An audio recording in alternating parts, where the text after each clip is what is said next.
Congrès de Strasbourg, transformé ce week-end en livre d'histoire géant. Mais attention, pas question de figer les événements historiques comme dans un livre. Justement, le but, c'est de le rendre vivant. Nadine Lee, vous êtes sur place depuis l'ouverture ce matin. Qu'est-ce qui vous a déjà tapé dans l'œil ? Oui, rebonjour Karine. Regardez, premier coup de cœur, j'ai remonté le temps. Je suis dans les années 40, dans une petite ville de province. Vous le voyez, les commerces ont été reproduits comme à l'époque, dans les moindres détails. C'est ça le Festival Historia. Il vous propose de vivre l'histoire. Il faut oublier vos vieux manuels poussiéreux. Il y a aujourd'hui d'autres façons de raconter l'histoire. Bien évidemment, les nouvelles technologies sont entrées dans la danse. Regardez ce reportage d'Aubéry Perrault et Thierry Sitter.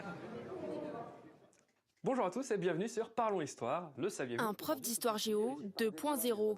Quand il ne donne pas cours à ses collégiens, Baptiste Cornabas parle guerre mondiale et murs de Berlin sur YouTube. Des vidéos pédagogiques. Un brin décalé. Cet enseignant de 32 ans bouscule les codes pour le meilleur. Au tout début, les élèves me voient en tant que détenteur du savoir, qu'il faut presque respecter pour certains. Et juste après, je suis devenu youtubeur et mince, alors en fait, c'est peut-être quelqu'un de sympa. Il y a un élève qui me supportait pas, qui supportait pas l'histoire, ni l'école en général. Et le jour où il a appris que j'étais youtubeur, waouh, l'histoire s'est ouverte à lui.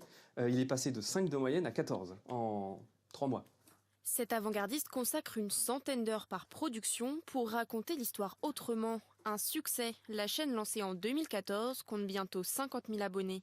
Car les youtubeurs séduisent les jeunes générations. Le temps de visionnage sur la plateforme augmente de 50% par an.